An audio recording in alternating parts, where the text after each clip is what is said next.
Praise Lord. വേദശാസ്ത്രത്തിന്റെ പുതിയ എപ്പിസോഡിലേക്ക് എല്ലാവർക്കും സ്വാഗതം. ഈ വീഡിയോയിൽ നമ്മൾ നോക്കുന്നത് വെളിപ്പാട് 4-ാം അധ്യായത്തിൽ സഭ എടുക്കപ്പെടുന്നില്ല എന്നുള്ള കാര്യത്തെക്കുറിച്ചാണ്. അതിനുള്ള 3 തെളിവുകളാണ് നമ്മൾ നോക്കുന്നത്. നമ്മൾ ഇതുവരെയും പഠിച്ചു വെച്ചതും നമ്മളെ പഠിപ്പിച്ചതും വെളിപ്പാട് പുസ്തകം 4-ാം അധ്യായത്തിൽ സഭ എടുക്കപ്പെടുന്നു എന്നുള്ളതാണ്. അപ്പോൾ നമുക്ക് നോക്കാം. വെളിപ്പാട് പുസ്തകം 4-ാം അധ്യായം അതിന്റെ 1-ാം വാക്യം. അവിടെ പറഞ്ഞു, അനന്തരം സ്വർഗത്തിൽ ഒരു വാതിൽ തുറന്നിരിക്കുന്നത് ഞാൻ കണ്ടു. കാഹളനാദം പോലെ എന്നോട് സംസാരിച്ച കേട്ട ആദ്യത്തെ ശബ്ദം എന്നോട്, അതായത് യോഹന്നാനോട് ഒരു ശബ്ദം പറയാണ്, കേൾക്കുകയാണ് യോഹന്നാൻ, ഇവിടെ കയറി വരിക, മേലാൽ സംഭവിപ്പാനുള്ളത് ഞാൻ നിനക്ക് കാണിച്ചു തരാമെന്ന് കൽപ്പിച്ചു. അപ്പോൾ യോഹന്നാനോട് പറയാണ്, കാഹളനാദം പോലെ ഒരു ശബ്ദം പറയാണെന്ത്, ഇവിടെ കയറി വരിക. അത് യോഹന്നാനോടാണ് കയറി വരാൻ പറഞ്ഞത്, ദൈവസഭയോടല്ല. അത് എന്തിനു വേണ്ടിയാണ്? മേലാൽ സംഭവിപ്പാനുള്ളത് ഞാൻ നിനക്ക് കാണിച്ചു തരാം. അപ്പൊ 4-ാം അധ്യായത്തിൽ യോഹന്നാനോട് കയറി വരാൻ പറഞ്ഞത് സിംഹാസനത്തിൽ ഇരിക്കാനല്ല, ഇനി മേലാൽ എന്തെല്ലാം കാര്യങ്ങളാണ് സംഭവിപ്പാനുള്ളതെന്ന് ഞാൻ നിനക്ക് കാണിച്ചു തരാമെന്ന്. അപ്പോൾ ദൈവസഭ ഇവിടുന്ന് പോകുന്നത്, അല്ലെങ്കിൽ കർത്താവിന്റെ 2-ാമത്തെ വരവെങ്കിൽ എടുക്കപ്പെടുന്നത് മേലാൽ സംഭവിക്കാനുള്ള കാര്യങ്ങൾ കാണാൻ വേണ്ടിയിട്ടല്ല, അതിനെക്കുറിച്ചുള്ള വിശദീകരണം തരാൻ വേണ്ടിയല്ല. അതിനെക്കുറിച്ചുള്ള വിശദീകരണം ഇപ്പൊ നമുക്ക് കിട്ടിക്കഴിഞ്ഞല്ലോ. അപ്പോൾ ദൈവസഭ അവനോടുകൂടെ സിംഹാസനത്തിൽ ഇരിക്കുവാനും ആ കർത്താവിനെ ആരാധിക്കുവാനും വേണ്ടിയാണ് സ്വർഗത്തിലേക്ക് പോകുന്നത്. അപ്പോൾ ഇവിടെ വളരെ വ്യക്തമാണ്, 1-ാമത്തെ പോയിന്റിൽ ദൈവസഭ ഒരിക്കലും 4-ാം അധ്യായത്തിൽ സ്വർഗത്തിലേക്ക് എടുക്കപ്പെടുന്നില്ല. ഇവിടെ യോഹന്നാനോടാണ് മേലാൽ സംഭവിക്കാനുള്ള കാര്യങ്ങൾ കാണിച്ചു തരാമെന്ന് പറഞ്ഞ് യോഹന്നാനോടാണ് പറയുന്നത്. ഇതാണ് 1-ാമത്തെ തെളിവ്. ഇനി 2-ാമത്തെ തെളിവ് 5-ാം അധ്യായം 8-9 വാക്യങ്ങളിൽ ദൈവസഭയെ ഭൂമിയിൽ കാണുകയാണ്. 4-ാം അധ്യായത്തിൽ സഭ എടുക്കപ്പെട്ടെങ്കിൽ 5-ാം അധ്യായത്തിൽ സഭയെ എങ്ങനെ ഭൂമിയിൽ കാണും? അവിടെ ഞാൻ വായിക്കുന്നു 7, 8, 9. അവൻ വന്ന് സിംഹാസനത്തിൽ ഇരിക്കുന്നവന്റെ കയ്യിൽ നിന്ന് പുസ്തകം വാങ്ങിയപ്പോൾ 4 ജീവികളും 24 മൂപ്പന്മാരും ഓരോരുത്തൻ വീണയും വിശുദ്ധന്മാരുടെ പ്രാർത്ഥന എന്ന ധൂപവർഗവും നിറഞ്ഞ പൊൻകലശം പിടിച്ചുകൊണ്ട് കുഞ്ഞാടിന്റെ മുമ്പാകെ വീണു. പുസ്തകം വാങ്ങുവാനും അതിന്റെ മുദ്ര പൊട്ടിപ്പാനും നീ യോഗ്യൻ. യേശുവിനെ കുറിച്ചാണ് പറയുന്നത്. നീ അറുക്കപ്പെട്ടു, നിന്റെ രക്തം കൊണ്ട് സർവ്വഗോത്രത്തിലും ഭാഷയിലും വംശത്തിലും ജാതിയിൽ നിന്നുള്ളവരെ ദൈവത്തിനായി വിലയ്ക്ക് വാങ്ങി. ഇവർ മറ്റൊരു ഗ്രൂപ്പിനെ കുറിച്ചാണ് പറയുന്നത്. കഴിഞ്ഞൊരു വീഡിയോയിൽ നമ്മളത് പറഞ്ഞതാണ്. വെളിപ്പാട് പുസ്തകം 19-ാം അധ്യായത്തിൽ പാട്ട് പാടുന്ന വലിയൊരു ഗ്രൂപ്പിനെ കുറിച്ച് കാണുന്നു. അവിടെ 24 മൂപ്പന്മാരും 4 ജീവികളെയും കുറിച്ച് കാണുന്നു. അത് കഴിഞ്ഞ് അവർ സഭയെ കുറിച്ച് ഒരു പാട്ട്, കുഞ്ഞാടിന്റെ കല്യാണം വന്നുവല്ലോ, അവന്റെ കാന്തയും തന്നെത്താൻ ഒരുക്കിയിരിക്കുന്നു. അപ്പോൾ വളരെ വ്യക്തമാണ്, അവർ സഭ എന്ന ഗ്രൂപ്പിനെ കുറിച്ചാണ് അവിടെ പറയുന്നത്. അപ്പോൾ ഇവിടെ അത് തന്നെയാണ് പറയുന്നത്, നിന്നവരെ ദൈവത്തിന് വിലയ്ക്ക് വാങ്ങി, ഞങ്ങളുടെ ദൈവത്തിന് അവരെ രാജ്യവും പുരോഹിതന്മാരും ആക്കി വെച്ചു, അവർ ഭൂമിയിൽ വാഴുന്നു എന്നൊരു പുതിയ പാട്ട് അവർ പാടുന്നു. അവരെന്താണ് പാടുന്നത്? ഞങ്ങളുടെ ദൈവത്തിന് അവരെ എന്ന് പറഞ്ഞ വീണ്ടെടുക്കപ്പെട്ട സഭയെ അവരെ രാജ്യവും പുരോഹിതന്മാരും ആക്കി വെച്ചു, അവർ ഭൂമിയിൽ വാഴുന്നു എന്നൊരു പുതിയ പാട്ട് അവർ പാടുന്നു. അപ്പോൾ 4-ാം അധ്യായത്തിൽ സഭ എടുക്കപ്പെട്ടെങ്കിൽ 5-ാം അധ്യായത്തിൽ എങ്ങനെയാണ് സഭയെ ഭൂമിയിൽ കാണുന്നത്? അതാണ് 2-ാമത്തെ കാര്യം. ഇനി 3-ാമത്തെ കാര്യം 5-ാം അധ്യായം തന്നെ 6-ാം വാക്യം വായിക്കുന്നു.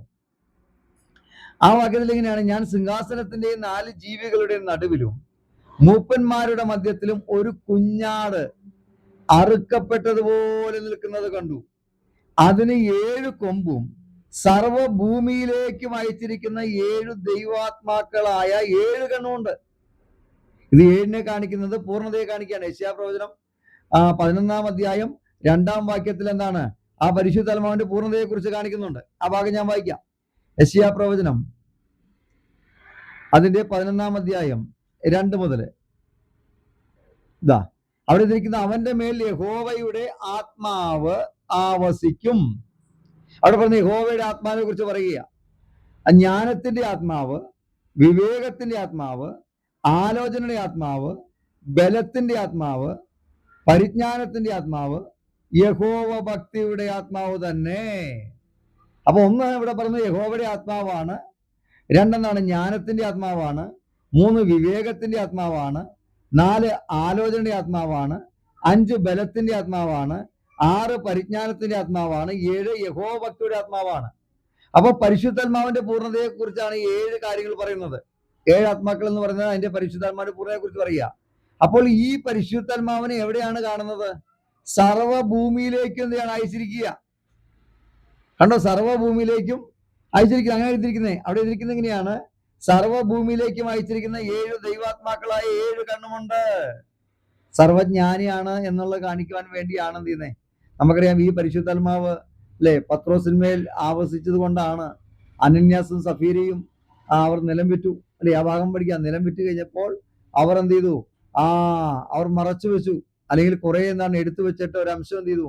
അപ്പോസ്തലന്മാരുടെ കാൽക്കലേക്ക് കൊണ്ടുവന്നു. നമുക്ക് ആ ഭാഗം നോക്കാം. അപ്പോസ്തലപ്രവൃത്തികളുടെ പുസ്തകം 5-ാം അധ്യായം 1-ാം വാക്യം ഞാൻ വായിക്കുന്നു.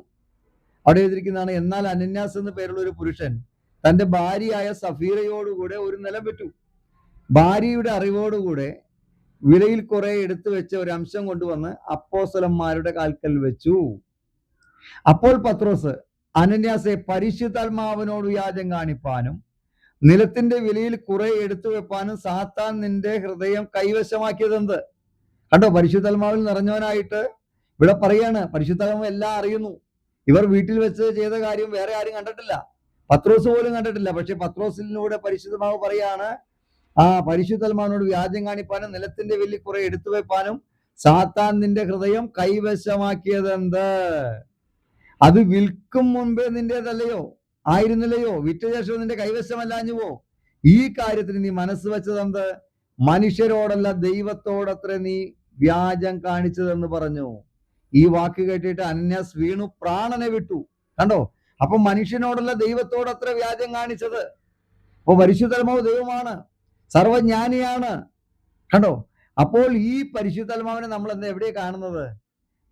ഭൂമിയിൽ കാണുകയാണ് പൂർണ്ണ ആളത്വത്തോടുകൂടി. അപ്പോൾ 3 തെളിവുകളായി. ഒന്ന്, 4-ാം അധ്യായത്തിന്റെ 1-ാം വാക്യത്തിൽ എന്താണ്? യോഹന്നാനോടാണ് മേലാൽ സംഭവിക്കാനുള്ള കാര്യങ്ങൾ കാണിച്ചു കൊടുക്കാൻ വേണ്ടിയാണ് കയറി വരാൻ പറഞ്ഞത്, അല്ലാണ്ട് സഭയോട് അല്ല പറഞ്ഞത്. 2-ാമത്തെ കാര്യം നമ്മൾ കണ്ടു, 5-ാം അധ്യായം 8, 9, 10 വാക്യങ്ങൾ കണ്ടു. സഭയെ നമ്മൾ എന്താണ്? ഭൂമിയിൽ കാണുക. അവിടെ സഭ ഭൂമിയിൽ വാഴുന്നു എന്നൊരു പാട്ട് അവർ പാടുകയാണ്. അത് വെളിപ്പാട് 19 കൂടെ തെളിയിച്ചു വരുമ്പോൾ ഇത് മറ്റൊരു കൂട്ടരെ കുറിച്ചല്ലെന്ന് വളരെ വ്യക്തമായിട്ട് പറയുന്നു. ഇപ്പം വേദപണ്ഡിതന്മാരൊക്കെ പറയുന്നത്, പഠിപ്പിക്കുന്ന ദേവാസന്മാരൊക്കെ പറയുന്നത് 2 വ്യാഖ്യാനങ്ങൾ ഇതിനെ കുറിച്ചുണ്ടെന്നാ പറയുന്നത്. അതായത് ഞങ്ങൾ വാഴുന്നു, അവർ വാഴുന്നു എന്നുള്ള 2 വ്യാഖ്യാനങ്ങളുണ്ട് എന്ന് പറയുന്നു. അപ്പൊ അങ്ങനെ വരുമ്പോഴും 19-ാം അധ്യായത്തിലേക്ക് വരുമ്പോൾ അവിടെ മൂപ്പന്മാരെ 24 ജീവികളെയും വേറെ ആയിട്ടാണ് കാണുന്നത്. അതേപോലെ എന്താണ്? കാന്തയെ, സഭയെ, മണവാട്ടിയെ വേറെ ആയിട്ടാണ് കാണുന്നത്. ആമേൻ. അപ്പോൾ അത് വളരെ വ്യക്തമാണ്. അത് അവരെ കുറിച്ചല്ല, മൂപ്പന്മാരെ കുറിച്ചല്ല, അവർ തങ്ങളെ കുറിച്ചുള്ള പാട്ടല്ല പാടുന്നത്. യേശുവിന്റെ രക്തത്താൽ വീണ്ടെടുക്കപ്പെട്ട് അവരെന്താണ്? പുരോഹിതന്മാരും ദൈവത്തിന്റെ പുരോഹിതന്മാരാക്കി വെച്ചാൽ ഈ പത്രോസിൽ പറയുന്ന പോലെ, നിങ്ങൾ അന്ധകാരത്തിൽ നിന്ന് അത്ഭുത പ്രകാശത്തിലേക്ക് നിങ്ങളെ വിളിച്ചവന്റെ സൽഗുണങ്ങളെ ഘോഷിപ്പാൻ തക്കവണ്ണം തെരഞ്ഞെടുക്കപ്പെട്ട ജാതിയും രാജകീയ പുരോഹിത വർഗവും ആക്കി വെച്ചിരിക്കുന്നുവെന്ന് ദൈവം രക്ഷിക്കപ്പെട്ട ദൈവസഭയോടാണ് പറഞ്ഞിരിക്കുന്നത്. അപ്പൊ അതുകൊണ്ട് ആ വാക്യത്തിൽ അങ്ങനെയാണ് എഴുതിയിരിക്കുന്നത്. എവിടെ എഴുതിയിരിക്കുന്നത്? ഞങ്ങളുടെ ദൈവത്തിന് അവരെ രാജ്യവും പുരോഹിതന്മാരും. ഇവിടെ രാജ്യം എന്ന് എഴുതി വെച്ചിരിക്കുന്നത്, രാജ്യവും പുരോഹിതന്മാരുമാക്കി വെച്ചു. ഇംഗ്ലീഷിൽ എന്താണ്?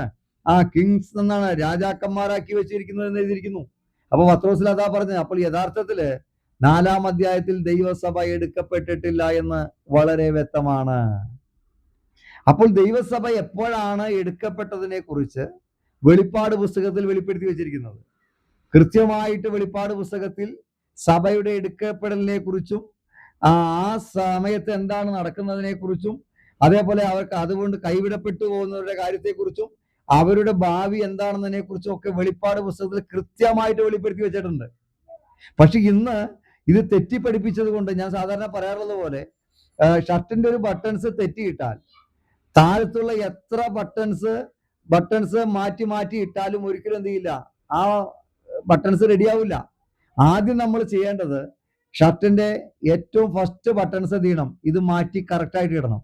ഇത് കറക്റ്റായിട്ട് ഇട്ടാലേ താഴെയുള്ള എത്ര ബട്ടൺസ് ഉണ്ടെങ്കിലും അത് ക്ലിയർ ആകുകയുള്ളൂ. ഇതേപോലെ തെറ്റായ ചില പഠിപ്പിക്കലുകൾ സംഭവിച്ചത് കൊണ്ട് പിന്നെ അതിനെ ന്യായീകരിക്കുവാനും അതിനെ ഒപ്പിക്കുവാനും കൂട്ടിച്ചേർക്കുവാനും വേണ്ടി ഈ വചനത്തിലെ പല ആശയങ്ങളെയും തെറ്റിപ്പഠിപ്പിക്കേണ്ടി വന്നു. അതാണ് സംഭവിച്ചത്. വെളിപ്പാട് പുസ്തകത്തെ കുറിച്ച് കൃത്യമായിട്ട് നമ്മൾ ക്ലാസ് എടുക്കുന്നുണ്ട്. ഞാൻ എപ്പോഴും പറയും, വെളിപ്പാട് പുസ്തകത്തിലാണ് കർത്താവിന്റെ വരവും അതേപോലെ സ്വർഗത്തിൽ നടക്കുന്ന യുദ്ധത്തെക്കുറിച്ചും കൃത്യമായിട്ട് കർത്താവിന്റെ സഭ എടുക്കപ്പെടുന്നതിനെ കുറിച്ചും കൈവിടപ്പെടുന്നവരെ കുറിച്ചും കൈവിടപ്പെടുന്നവരുടെ ഭാവിയെക്കുറിച്ചും ഒക്കെ കൃത്യമായിട്ട് വെളിപ്പെടുത്തി വെച്ചിരിക്കുന്ന പുസ്തകമുണ്ടെങ്കിൽ അത് വെളിപ്പാട് പുസ്തകമാണ്. പുതിയമത്തിൽ പോലും അത്രയധികം കൃത്യമായ വെളിപ്പാടുകൾ നമുക്ക് നൽകിയിട്ടില്ല. നമുക്ക് വരുന്ന ദിവസങ്ങളിൽ വെളിപ്പാട് പുസ്തകത്തിൽ ഇതിനെക്കുറിച്ച് നമ്മൾ ക്ലാസ് എടുക്കും. അപ്പോൾ നമുക്കത് കൃത്യമായിട്ട് മനസ്സിലാക്കാം. ഓക്കെ, കർത്താവ് നമ്മളെല്ലാവരെയും അനുഗ്രഹിക്കുമാറാകട്ടെ, സഹായിക്കുമാറാകട്ടെ. ഇത് എല്ലാവരിലേക്കും ഷെയർ ചെയ്യുക. പുതിയ പുതിയ വീഡിയോസുമായിട്ട് നമ്മൾ വരും. കർത്താവ് നമ്മളെല്ലാവരെയും അനുഗ്രഹിക്കുമാറാകട്ടെ, സഹായിക്കുമാറാകട്ടെ. Praise the Lord.